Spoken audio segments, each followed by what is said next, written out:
Okay, we're just waiting to go live.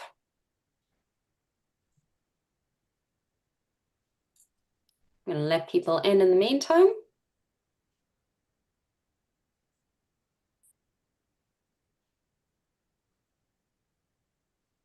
You're all a go.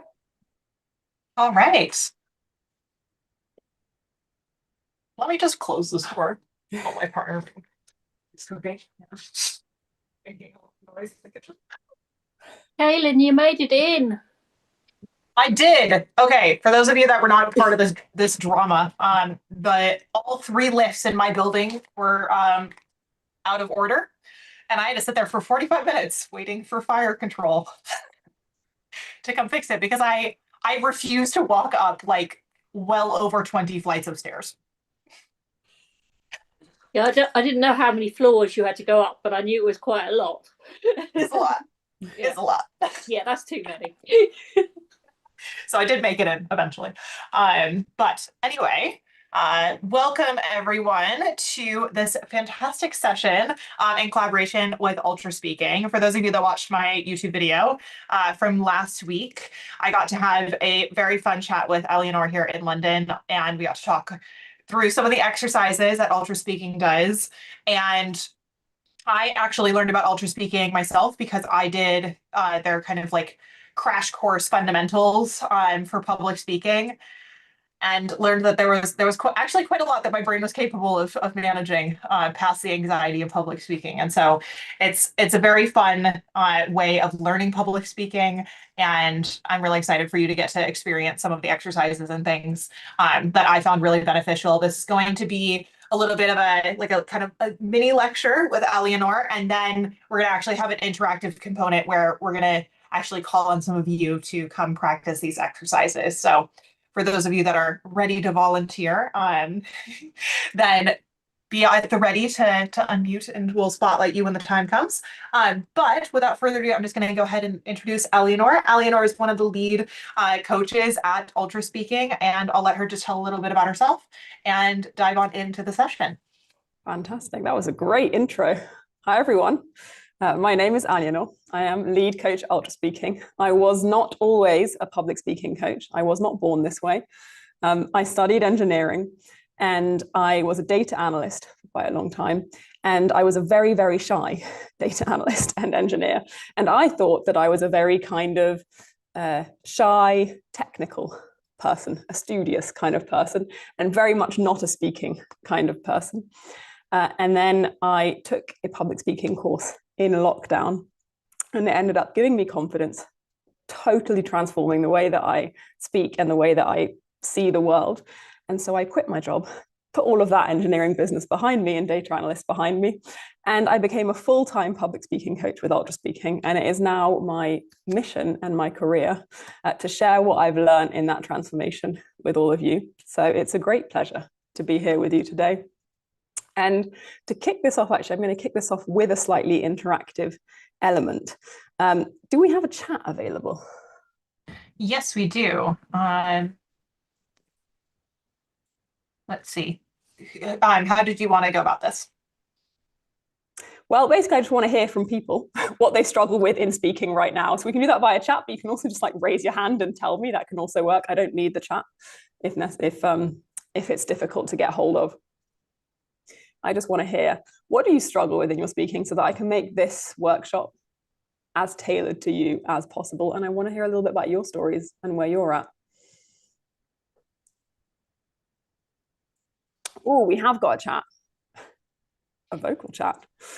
Remember what I have to say, pre-nerves, I'm okay when I get going. Yep.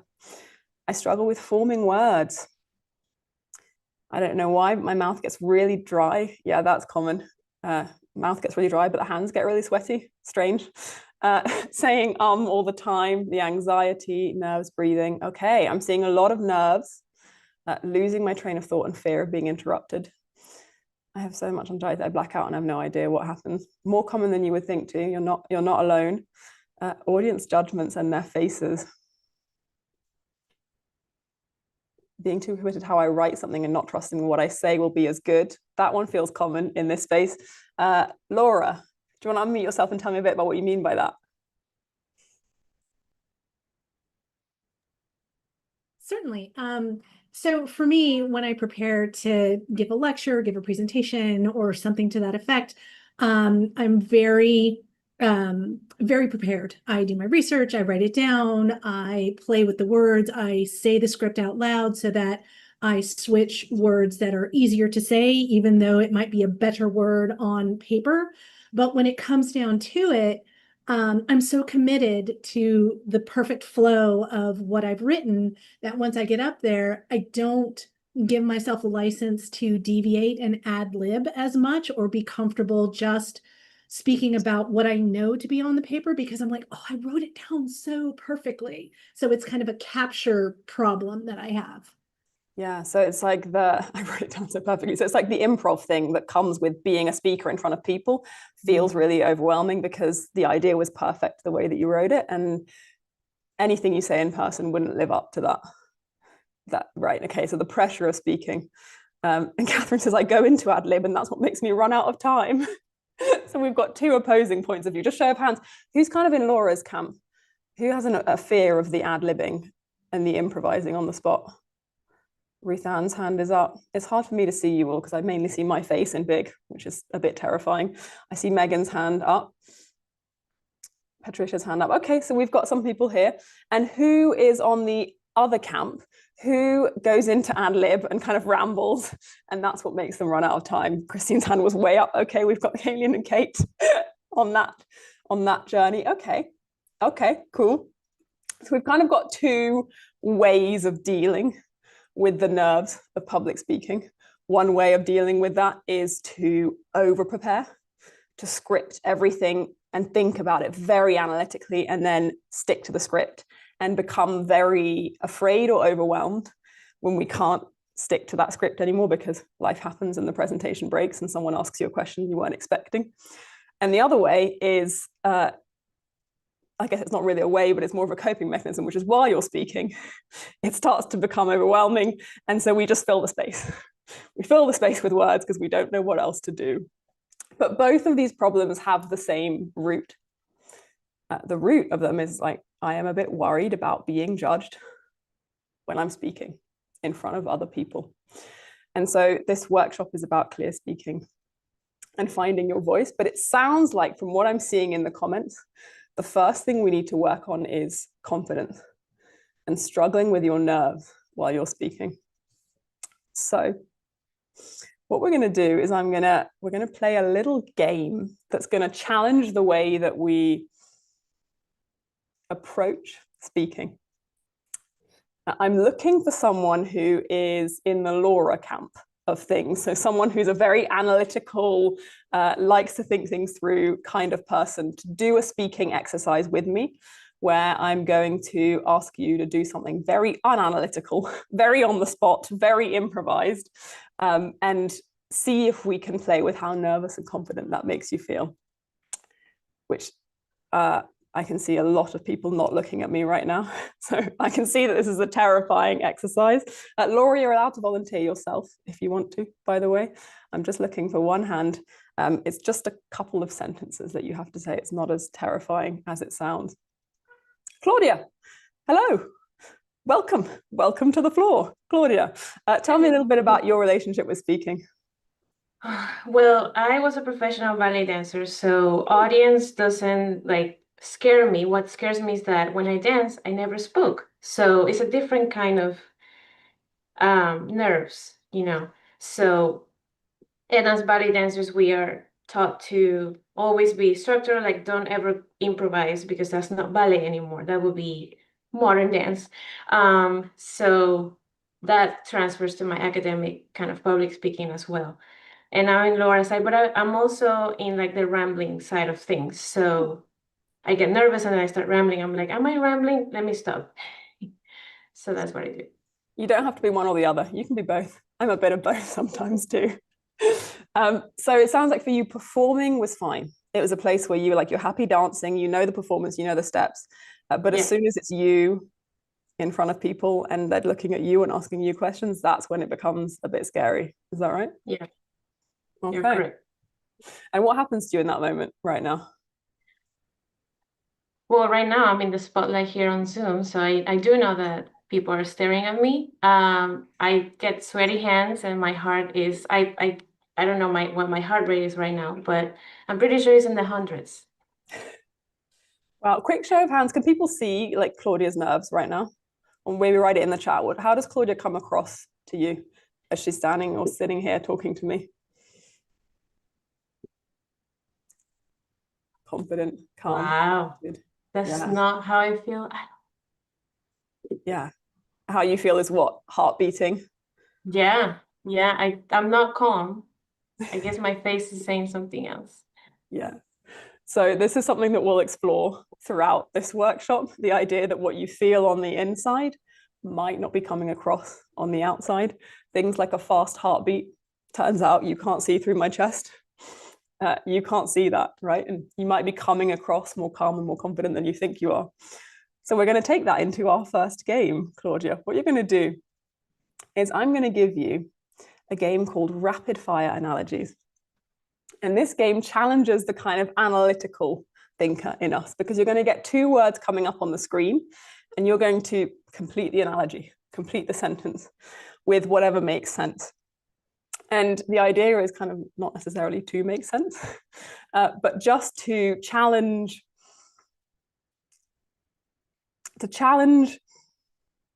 your analytical brain that really wants to say the right thing, and see if you can remain confident even when what's coming up is a bit turbulent. So I'll show you what it looks like before throwing you into it.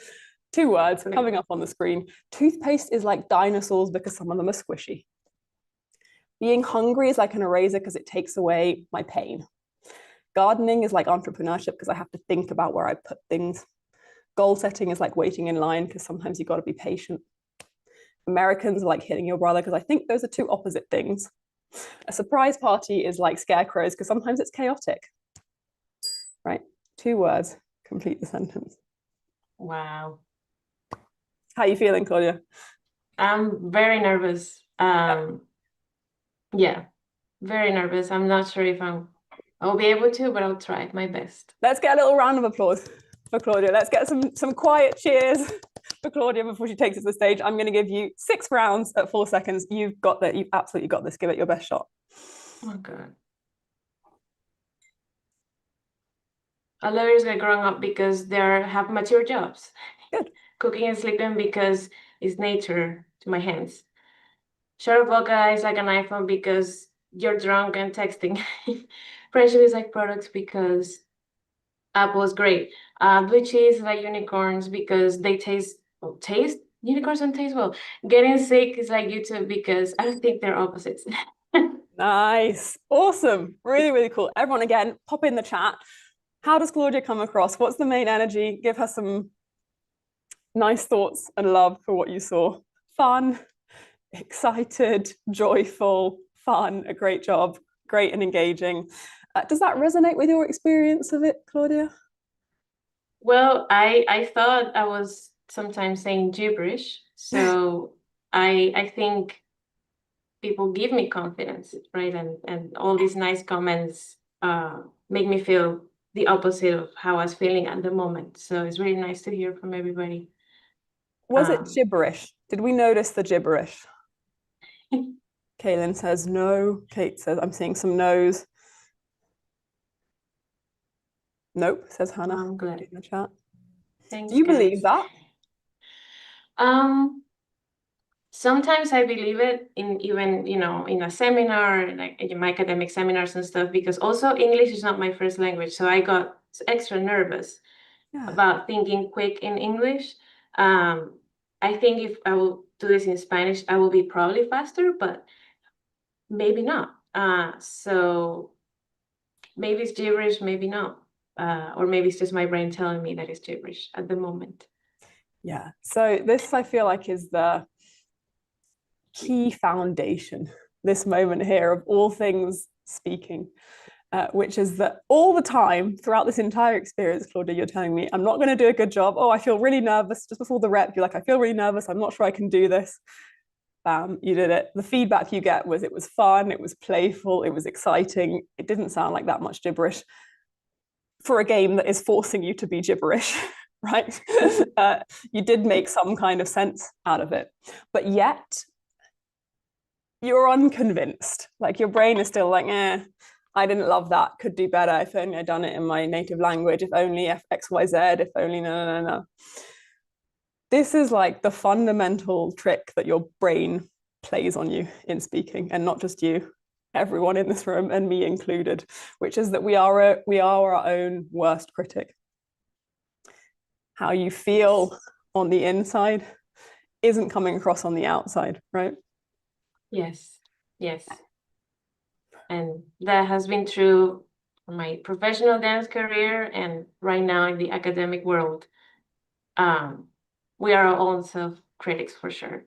Yeah. It keeps going. It's like we cannot escape it, but I guess we can manage around it, maybe. If you believed all of this stuff that was in the chat, you know, like I'm positive, my energy's fun, I'm confident, it's looking great, I'm not gibberish, would you show up differently? Yeah, definitely. And maybe if they would say before I speak, then I'll probably have more, I mean, and they said it, so I was already more confident already, but I still, at a very small part of me was doubting myself. Yeah. So, but yes, I will definitely feel better.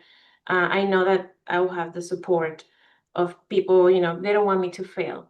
No one wants you to, hopefully no one wants you to fail. So, yeah. I mean, it's more than that. It's more than no one wanting it. No one here is in the chat being like, oh, we're so glad Claudia didn't fail. Oh, wonderful. It's more, they're saying more than that in the chat. They're saying you did a good job. You have an energy which they like and they enjoy listening to. I would love for you to have one more go at this game, but I want you to show up with that energy now, right? Like knowing that you're killing it, knowing that you can do the game. I want you to turn up the confidence by like 50%. And so no matter what comes out your mouth, whether it's gibberish or who cares, the point of this game is not to make sense. It is actually just to show up confident while the rest of your brain is screaming at you, telling you you're doing a bad job. The real skill we're training is that confidence, even though the internal critic is going, I'm not sure. Are you ready? Let's do it. Losing a game is like very because it's crumbly. A bowl of ice cream is like a charger because it gives you energy. Nice. Fear is like batteries because they can die. Banana is like stock market because I don't know if that makes sense. Startups are like texting because you get excited while texting. A jacuzzi is like toilets because they have water. Nice. Awesome. Very cool. Did that feel different in any way? Yeah. I knew what to do, how to think fast, and even though I said some of those don't make sense, I still moved on. Yeah. So I felt great, way better than the first time. You're getting loads of love in the chat, by the way. Great job, great job. You did great. 10 out of 10. Amazing. Yeah, Laura says the second time you could feel her attacking it. I felt that you leant in, and when there was one that didn't make sense, you were like, oh, that doesn't make sense, but I'm going to keep going. And we could see that kind of confidence coming up. Thanks, guys. Everybody in the chat. We'll unpin you and we'll let you go about your day. Congratulations. Thank you. Thank you. So this is the thing with speaking. The strange, strange thing about speaking is that let me put it a slightly different way. How you feel on the inside is not what people see on the outside, which means that sometimes when you are feeling nervous and like you're doing a bad job and like you said the wrong thing off script, people haven't noticed it yet. They notice it when you point it out. When you then say, oh, I'm sorry, I'm doing a bad job, or you start having these kind of unconfident behaviors that point out how bad of a job you think you're doing. We call that leaking. at Ultraspeaking, leaking through these unconfident behaviors. And what you want to do when you're speaking is what Claudia just did, in actually both of those reps, but even more in the second rep, which is staying in character, which means no matter what your brain is telling you on the inside, I am going to stick with this speaking rep, however long it is, whether it's a long conference or a 1-minute answer to a question, until the end, until I land the plane. Because I don't know whether my brain is telling me the right things in the moment. We've seen in this workshop that it's a bit uncalibrated. It's calibrated a little poorly compared to what the audience are telling you. So for the duration of one rep, I'm going to stay in character. I want to get someone else trying this game to prove that it's not just Claudia being like an expert at this game, and I haven't planted her in the chat. Who saw that and is thinking, hey, I want to try this thing out? Or conversely, this sounds like my worst nightmare. Maybe it's a good time to get out for it.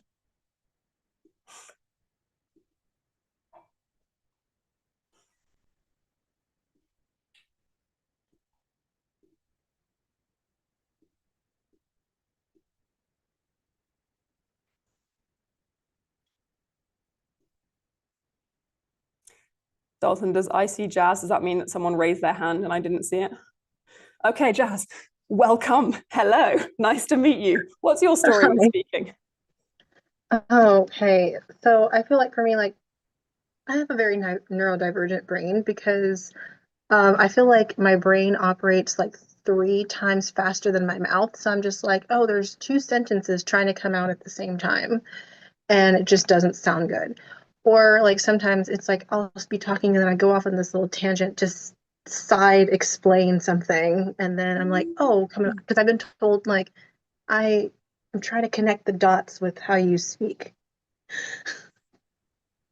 Right. So, So you have multiple thoughts going on at once, basically, and you don't know how to turn them into something like clear. Is that what you're saying?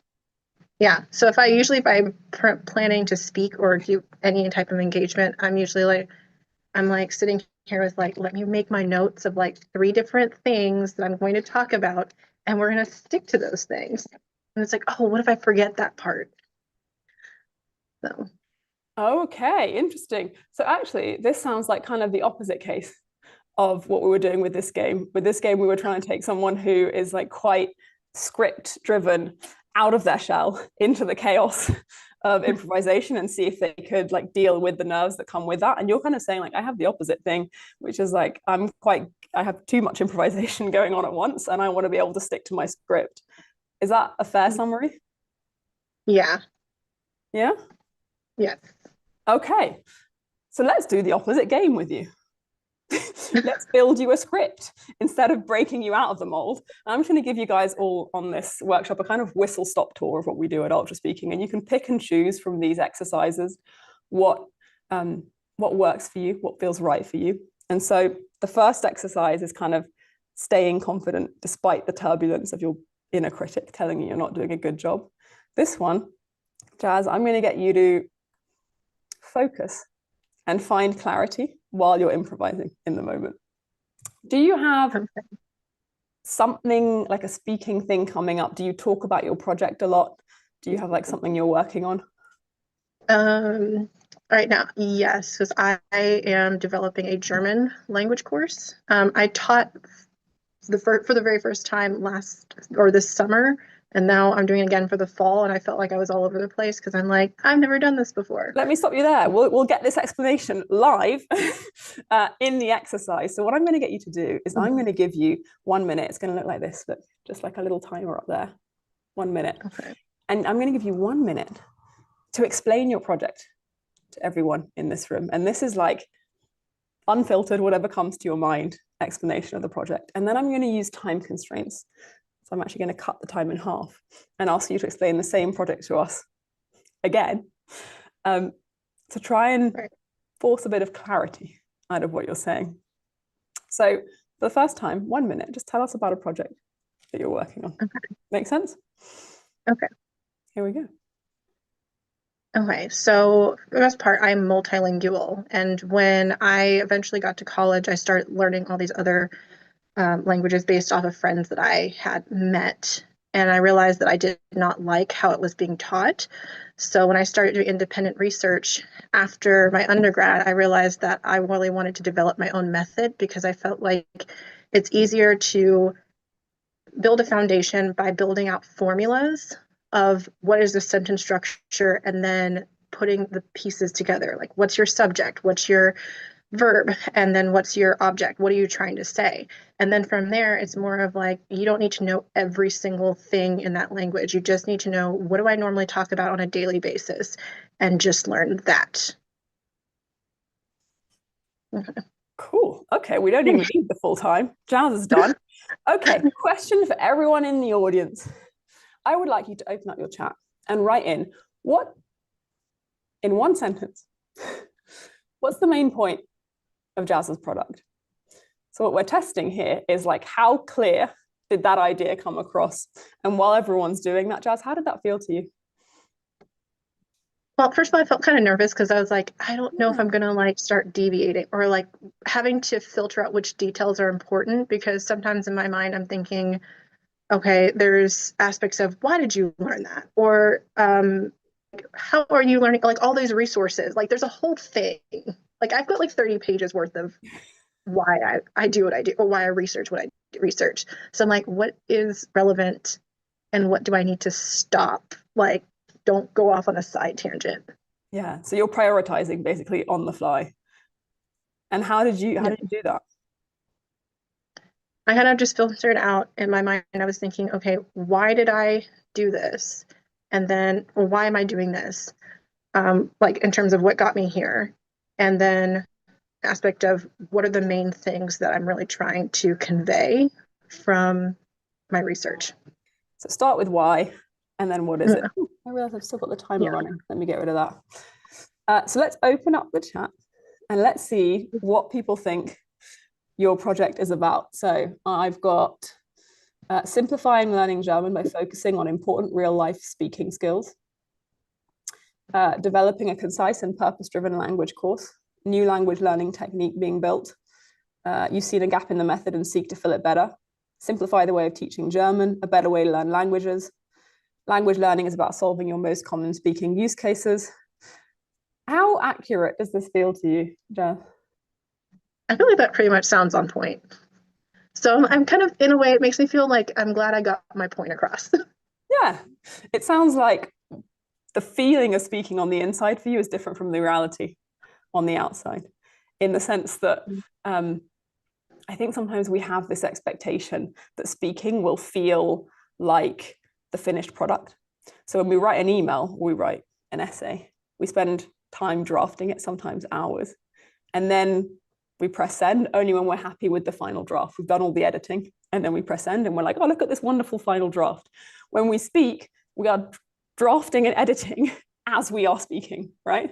So the process feels highly messy.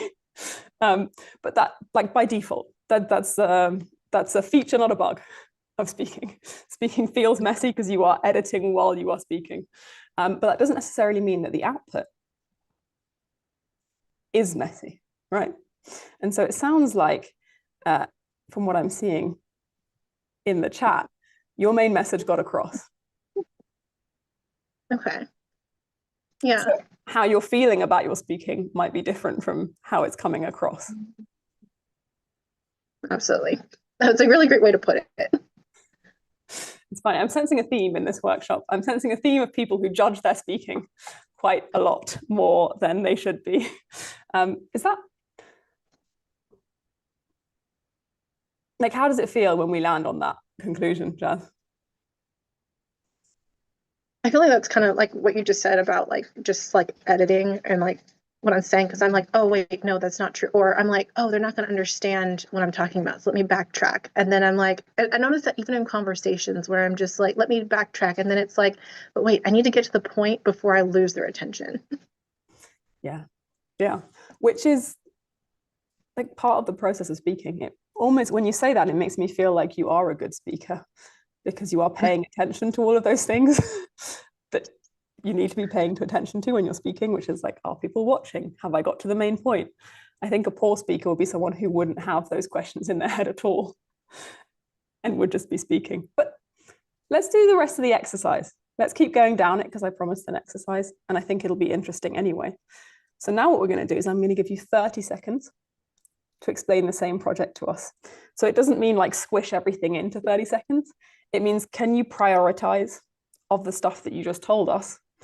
What's the half that is the stuff that we really need to know about this project. Okay. Let's do it. Okay. So for me, I started doing independent research on foreign language education because I went to fashion school and my industry was very global. And with a lot of friends that I had who are international, who are from other countries, I ended up learning their language, and I realized that I just didn't like how it was taught. So I developed my own formula of how to effectively teach it. Okay, cool. What do you think of that one, Jazz? I think that was just like, it was interesting because I'm just like, oh, like when it comes to just narrowing it down, I'm like, okay, what's relevant? What's the main, again, back to the main point. But then I kept watching the clock and I'm like, okay, we have to skip that part. I'm like, okay, it's more of like just narrowing down what I said to like one sentence each, like the why, this is how we got here, and this is why I'm doing what I'm doing, I guess. Did those ones feel like the most important sentences to you? Do you feel like you narrowed it down to the right thing? To me, yeah, I think so, because I'm like, at the end of the day, is I just want people to know why. Because I think that with how I connect with my research is it relevant to other people? The aspect of why am I doing that? Because I think that anybody could look at whatever you're researching and think like, oh, that might be pointless unless you explain why and there's a reason where that need comes from, I guess. Speaking my language, I feel like you're really underestimating your speaking skills here, Jazz. Just the way you're explaining all of that. You've got some, yes, you go, Jazz. Great job, Jazz. You summarized well. Good jobs in the chat. We're going to go one step further with this exercise, and you've preempted it already, which is I'm going to give you 15 seconds. And I'm going to ask you to give me in 1 or 2 sentences, or give us in 1 or 2 sentences, like what's the main point of your project? It doesn't have to be everything. It's just like if we shut our laptops right now and went about our merry days or merry evenings, what would you want us to remember? What's the one sentence you want us to take away? Okay. Overall, I know that a lot of different industries, and I think that the way we are teaching it can actually help build connections with not only ourselves, but also with other people around the world. Wow, that was tight.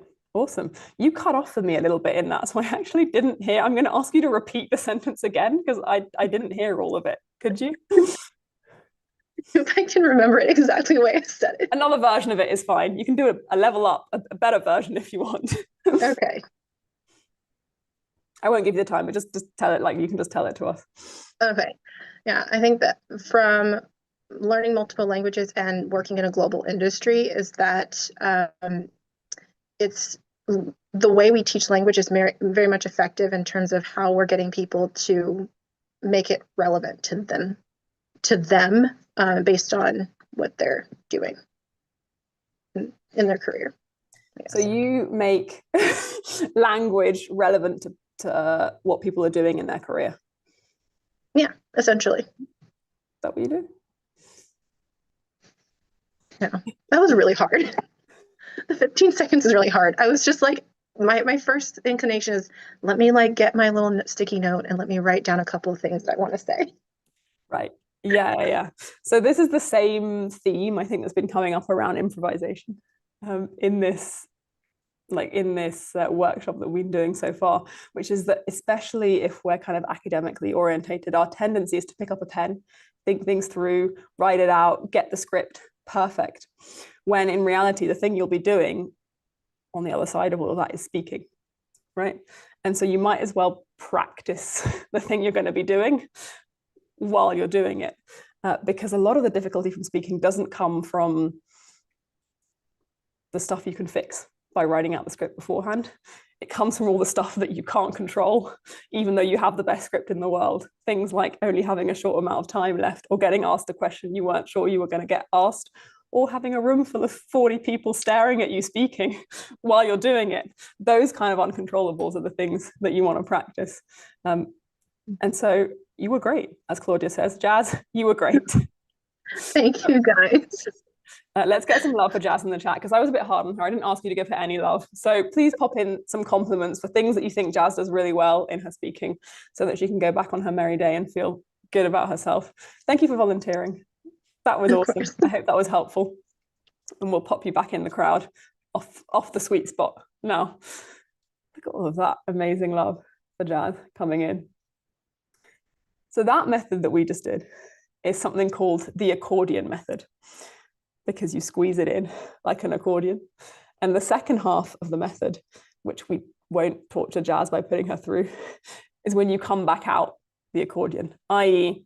you go from 1 minute, 30 seconds to one sentence, back up to 30 seconds, back up to 1 minute, to however long your presentation or answer to the question you're practicing might be. And the idea behind this is it helps you focus down on your one main point that you want your audience to remember. Oftentimes, this is your why.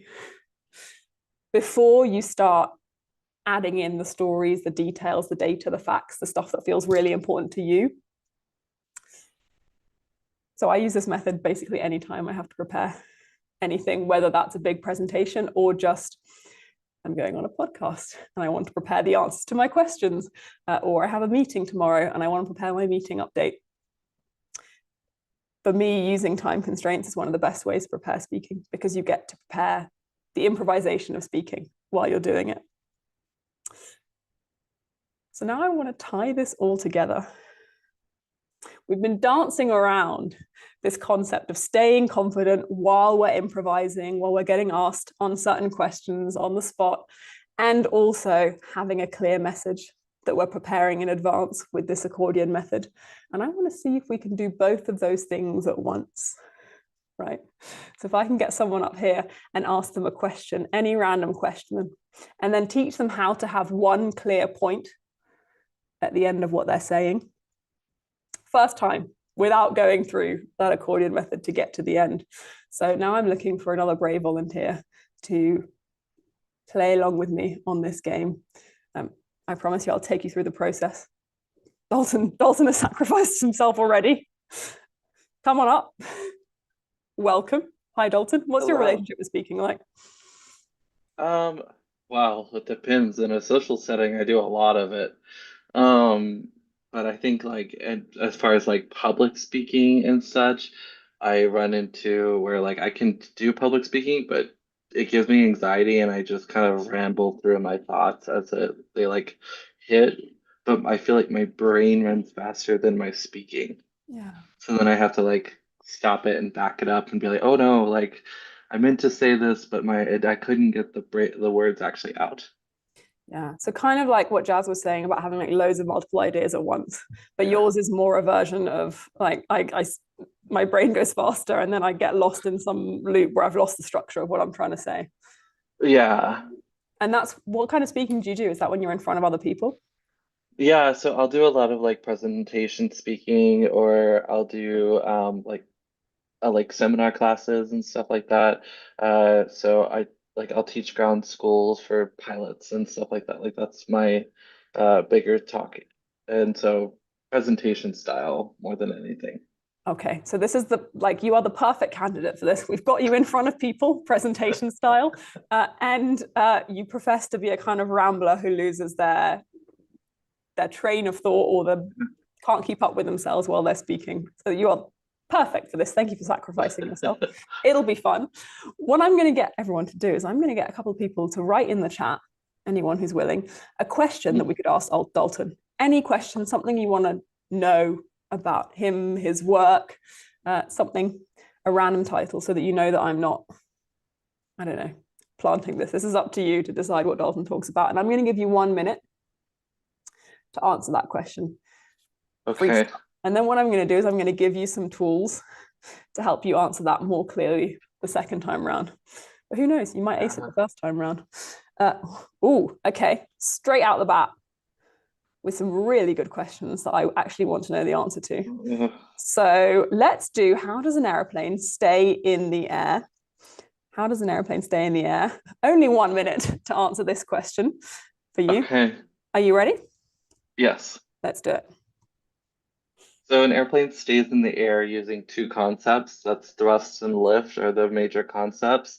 The engines provide the thrust and the forward motion, and the lift is done using a principle called Bernoulli's principle, which allows a differential of air pressure versus high versus low over the wings, which is why you see the wing flex, and that pushes the lift of the aircraft. And so as the airplane continues flying forward, the air flows over the wings and keeps the airplane steadily in the air. I've done that question a lot though. Okay, cool. We've got a 30-second version. Quick question for those in the chat. Can you type it in? How does an airplane stay in the air? And let's see what we get. Magic. Really, there's just the Wow. rampers have the wands and they go Wingardium Leviosa at each takeoff. Kate's What got it right. happens? Pure faith. We're just mocking you now in the chat. Okay, we've got thrust and lift, quite a lot. Thrust and lift, thrust and lift. Uses forward motion plus different air pressure over and under the wings to cause lift. Thrust and lift. Nice. So it seems like the message there is super clear. What's something you're not that confident speaking about, Dalton? Oh, I guess anything that's non-aviation. So Okay. Jazz says, I got the thrust and lift and something about high and low pressure. Yeah, me too. So some of us get the thrust and lift, some of us a little less.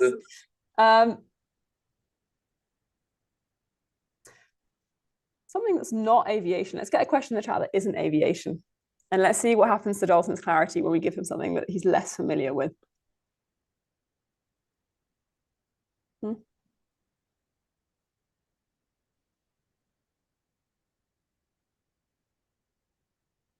A lot of favorites in the chat.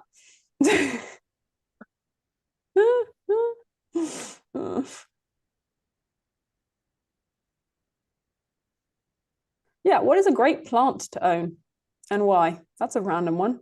Give us 1 minute on that. Oh gosh. I have a lot of plants and they're all dead.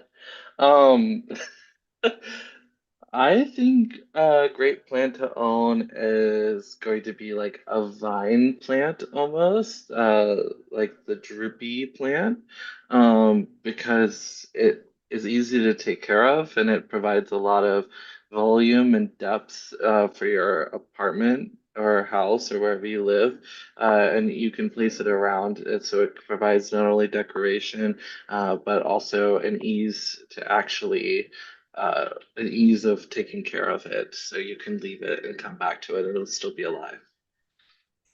Okay, nice, cool. I notice you're naturally concise, by the way. That seems to be a thing that comes naturally to you, taking 20 seconds off that timer. Some people like that answer. Cool, so we've got two baselines. We've got like the thing I know about baseline and the thing I don't know about baseline. In the chat, does anyone see a difference between the two? You can say yes, no, not at all, they were exactly the same, or here's the difference. Dalton, how did they feel to you? I was trying to think like about different plants, and then I had to like narrow it down to one, which is really difficult. And then I had to think about what plant I didn't kill. And I like chose the one that I knew like was still alive and still functioning, although it might be gasping for air. Yeah, so more work was done in the second one than in the first one. Yeah. A lot more cognitive, it felt messier, essentially. Absolutely. Yeah, interesting. So in the chat, we're actually getting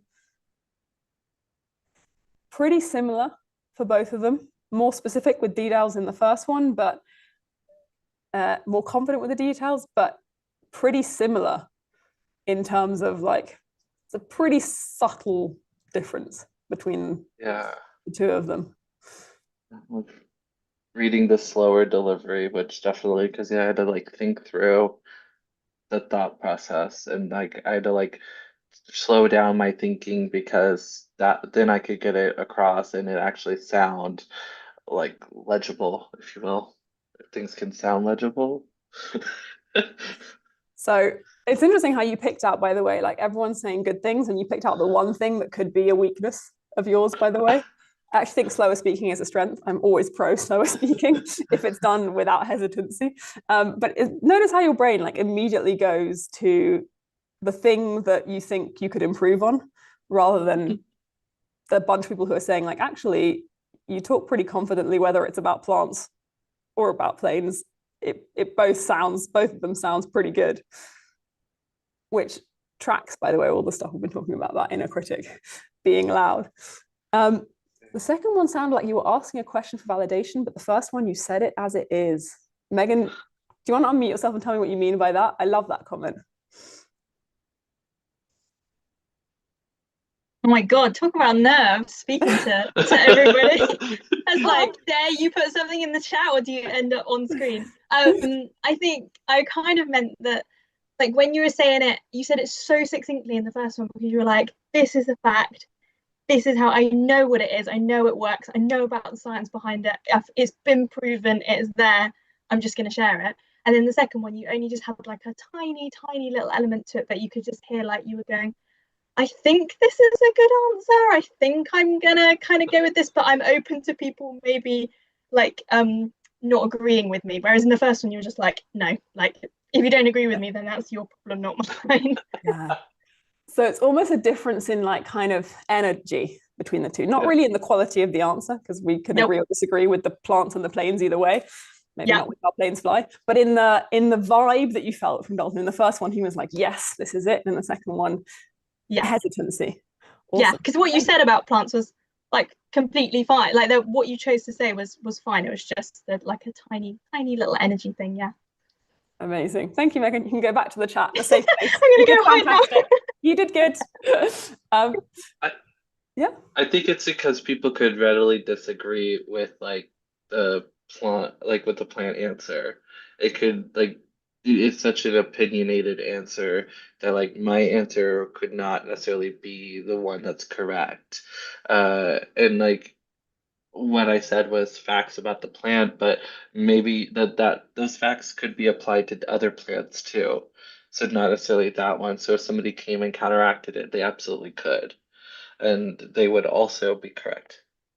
That's true. So it was an opinion about a plant, but it would be correct in terms of your opinion, right? Like your opinion can't be wrong for being your opinion. But I see what you're saying, right? Like you have less certainty about the second one. But I think like the higher level thing that seems to come up with people that I work with in speaking is that as soon as it becomes unscripted or unfamiliar territory, our confidence drops. Right. So the way that we show up shrinks a little bit. We start leaking these unconfident behaviors a little bit more. Things like a bit more hesitancy, a bit more kind of questioning way of saying things. It might be this kind of plant, but it might not be kind of way of speaking. And what that does is it sort of shoots ourselves in the foot before we've even started speaking, right? Because you could equally give that answer. In my opinion, the best plant is the spider plant, because I've had one for years and I now have millions of them. And I think that's fantastic, right? And like, and what you're doing there is you're just separating your confidence from your content, right? Because what happens when we are tying our confidence to our content, it means that every single time we want to be confident for something, we have to spend loads of time preparing, right? And in life, that's sometimes possible. And sometimes you just don't have 5 hours to prepare for every single random question that could come at you. And so what happens when we always rely on preparation to be confident is that we'll go into meetings, conferences, whatever else it is, and immediately dip to this lower state, right? Whenever we're like on the improvise, we dip to the lower state, we start leaking and we revert to that unconfident state. Whereas what we want to do is make the confident state the baseline, whether or not we spent a lot of time preparing. So what I'm going to do is I'm going to get you to ask another random question. Answer another random question. Okay. And this time I'm going to give you a tool. I want you 10 seconds before the end to use something called a summary prompt. A summary prompt is a prompt that basically prompts you to summarize what you've just said. In its most simplest form, a summary prompt is a sentence like, in summary, in conclusion. What I'm trying to say is, if you only remember one thing, the main takeaway here is, what's one that you would use? I would say like to bring it all together or something like that. And I've seen it feels like a TED talk. Right. So They use use one that feels natural for you. That's why I've given you yeah. loads of options. Don't use like one that makes you feel uncomfortable. What's one that you would use like every day? Um, I'm really bad at summarizing. Great, we found something. I guess I just for me, I guess my endpoint, like I will finish speaking, and if people have attended our symposium, they probably heard me say this a million times. Like, does that make sense? Right. And that's kind of it's instead of wrapping up or summarizing, I think I kind of like present it as an like open for clarification Right. moment in a lot of the time that I talk. So let's flip the script. Let's try it for one. We can even turn that question into a prompt to make sense of that. The main point is Yeah. pick one. You can also use Perfect. in summary. I don't really mind, but I'm going to give you a random question. Actually, people in the chat are going to give you a random question. We're going to give you 1 minute. And whenever you're wrapping up, 10 seconds before the end or whenever you're wrapping up, I want you to use this sentence. What I'm trying to say is you don't have to know what the answer is yet. Your brain will complete that for you. It's a fantastic autocomplete machine. It's like ChatGPT before ChatGPT was invented. What questions have we got for Dalton? One more question, please. What kind of questions have we got here?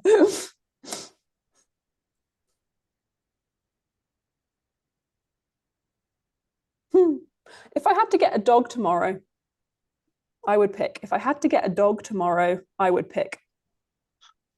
Cool. That's a great question. If I had to get a dog tomorrow, I would pick a dachshund. Because a dachshund has smaller fur or like less fur than most normal dogs, even long-haired dachshunds.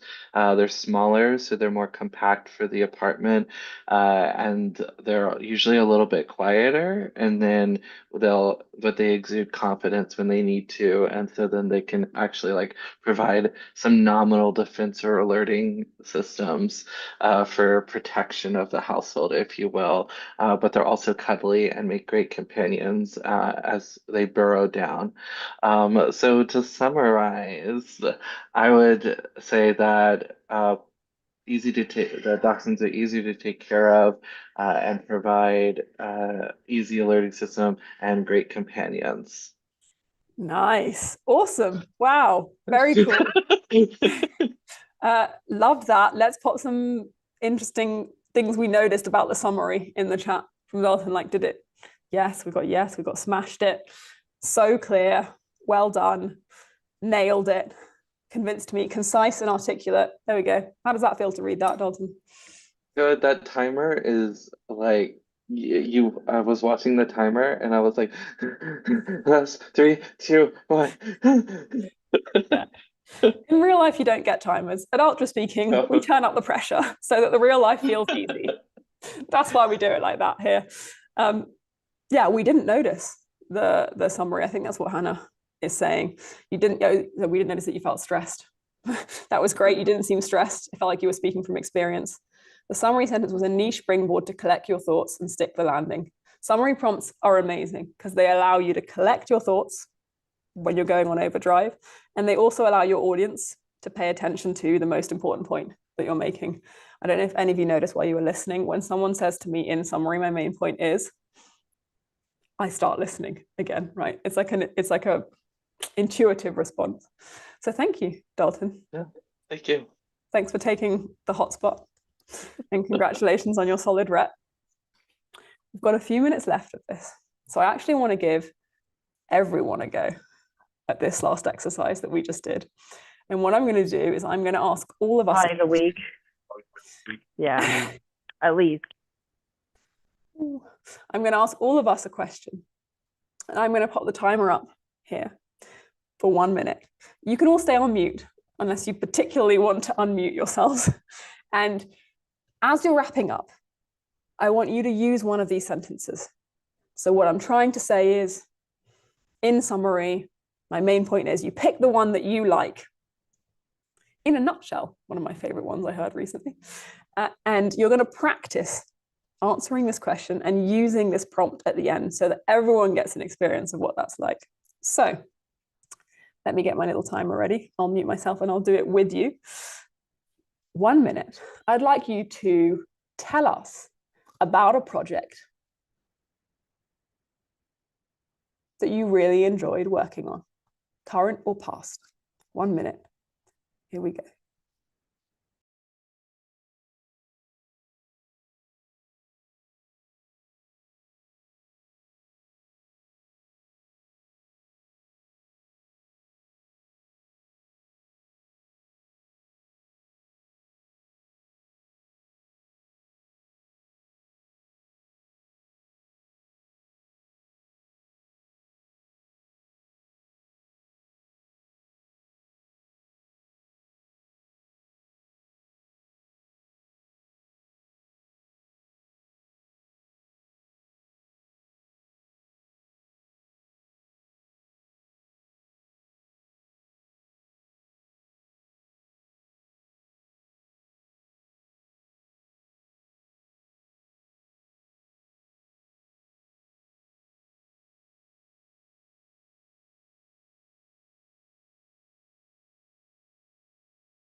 Okay, fantastic. Wrap it up. Pop in the chat. What was your experience like of using that summary prompt? Tanisha says, my mind has gone blank. Tanisha, if we had another hour, I would work with you on that one. Blanking and pausing look very similar from the outside. So same thing with your heart beating and your hands being sweaty. If you just stand there and smile for a little while, I promise you your brain will spark back into action in a few seconds. It so helped. I definitely didn't leave enough time for myself to do a summary prompt. Yeah, so simple, so effective. That was hard, but I think I can keep practicing with the timer and the exercises we did today. So we did 3 different exercises today, just as a reminder. We did an exercise called rapid fire analogies, where we completed the sentence, a sentence full of nonsense, to work on improvising in speaking and showing up confident, even though on the inside, we don't feel confident.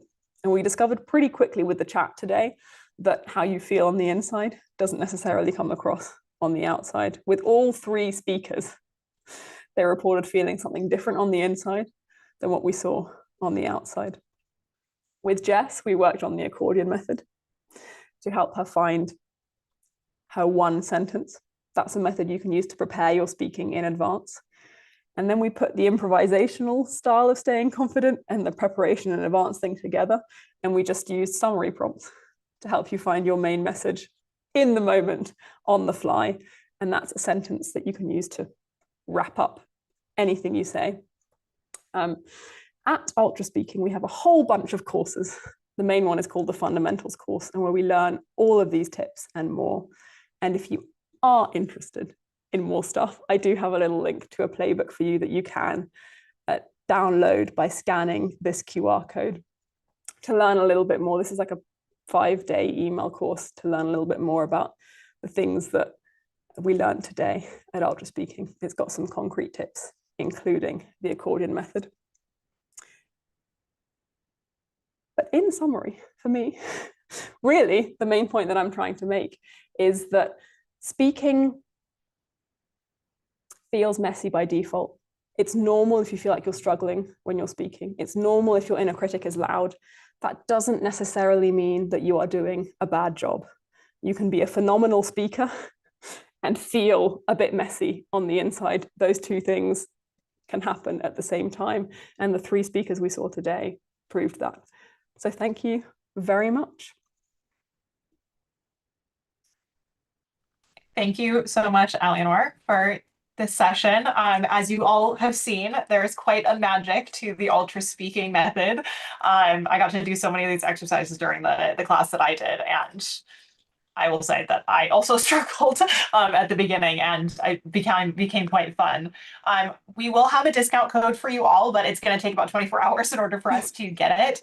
So I'll send a message out to everyone who attended today with information on how you can check out Ultraspeaking's fundamentals course, so you can continue checking out the Ultraspeaking method. Thank you, Eleanor, and to Anne, who's also here from Ultraspeaking, for helping me organize this and for coming and speaking with us at Accepted.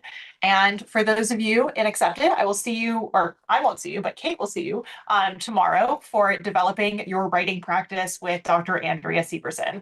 So be sure to be back here at 5:30 p.m. BST. And